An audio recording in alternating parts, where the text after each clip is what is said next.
ಮೊದಲನೇದಾಗಿ ಎಲ್ರಿಗೂ ನಮಸ್ಕಾರ. ಎಲ್ಲ ಮಾಧ್ಯಮ ಮಿತ್ರರಿಗೆ ಮತ್ತು ವೇದಿಕೆ ಮೇಲಿರುವಂಥ ಎಲ್ಲ ಕ್ಯಾಪ್ಟನ್ಸ್ಗೆ ಆ್ಯಂಡ್ ಟೀಮ್ ಓನರ್ಸ್ಗೆ ನನ್ನ ನಮಸ್ಕಾರಗಳು. First of all congratulation Sunil sir. ವರ್ಷದಿಂದ ವರ್ಷಕ್ಕೆ TPL ತುಂಬ ಬೃಹತ್ಕಾರವಾಗಿ ಬೆಳೀತಾ ಇದೆ. ಟೆಲಿವಿಷನ್ಗೆ ಮಾತ್ರ ಸೀಮಿತವಾಗಿಲ್ಲದೆ ಎಲ್ಲ ಕಲಾವಿದರನ್ನ, ಎಲ್ಲ ತಂತ್ರಜ್ಞರನ್ನ ಕರ್ಕೊಂಡು ಬಂದು ಇವತ್ತು ಆಡಿಸ್ತಾ ಇದ್ದೀರಾ.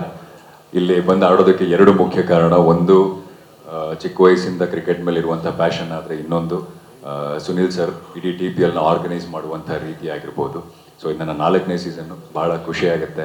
ಆ್ಯಂಡ್ ಎಲ್ಲ ಕಲಾವಿದ್ರ ಜೊತೆ ಸೇರಿ ಆಡೋದ್ರ ಖುಷಿನೇ ಬೇರೆ. ಎಲ್ಲ ತಂಡಕ್ಕೆ ಆಲ್ ದಿ ವೆರಿ ಬೆಸ್ಟ್ ಹೇಳ್ತಾ ನನ್ನ ಮಾತನ್ನ ಮುಗಿಸ್ತೀನಿ. Thank you very much. ಮೊದಲನೇದಾಗಿ ಎಲ್ರಿಗೂ ನಮಸ್ಕಾರ. ಎಲ್ಲ ಮಾಧ್ಯಮ ಮಿತ್ರರಿಗೆ ಮತ್ತು ವೇದಿಕೆ ಮೇಲಿರುವಂಥ ಎಲ್ಲ ಕ್ಯಾಪ್ಟನ್ಸ್ಗೆ ಆ್ಯಂಡ್ ಟೀಮ್ ಓನರ್ಸ್ಗೆ ನನ್ನ ನಮಸ್ಕಾರಗಳು. First of all congratulation Sunil sir. ವರ್ಷದಿಂದ ವರ್ಷಕ್ಕೆ TPL ತುಂಬ ಬೃಹತ್ಕಾರವಾಗಿ ಬೆಳೀತಾ ಇದೆ. ಟೆಲಿವಿಷನ್ಗೆ ಮಾತ್ರ ಸೀಮಿತವಾಗಿಲ್ಲದೆ ಎಲ್ಲ ಕಲಾವಿದರನ್ನ, ಎಲ್ಲ ತಂತ್ರಜ್ಞರನ್ನ ಕರ್ಕೊಂಡು ಬಂದು ಇವತ್ತು ಆಡಿಸ್ತಾ ಇದ್ದೀರಾ. ಇಲ್ಲಿ ಬಂದು ಆಡೋದಕ್ಕೆ ಎರಡು ಮುಖ್ಯ ಕಾರಣ. ಒಂದು, ಚಿಕ್ಕ ವಯಸ್ಸಿಂದ ಕ್ರಿಕೆಟ್ ಮೇಲೆ ಇರುವಂಥ ಪ್ಯಾಷನ್. ಆದರೆ ಇನ್ನೊಂದು, ಸುನಿಲ್ ಸರ್ ಇಡೀ TPLನ ಆರ್ಗನೈಸ್ ಮಾಡುವಂಥ ರೀತಿ ಆಗಿರ್ಬೋದು. ಸೊ ಇದು ನನ್ನ 4ನೇ ಸೀಸನ್ನು. ಭಾಳ ಖುಷಿಯಾಗುತ್ತೆ. ಆ್ಯಂಡ್ ಎಲ್ಲ ಕಲಾವಿದ್ರ ಜೊತೆ ಸೇರಿ ಆಡೋದ್ರ ಖುಷಿನೇ ಬೇರೆ. ಎಲ್ಲ ತಂಡಕ್ಕೆ ಆಲ್ ದಿ ವೆರಿ ಬೆಸ್ಟ್ ಹೇಳ್ತಾ ನನ್ನ ಮಾತನ್ನ ಮುಗಿಸ್ತೀನಿ. Thank you very much.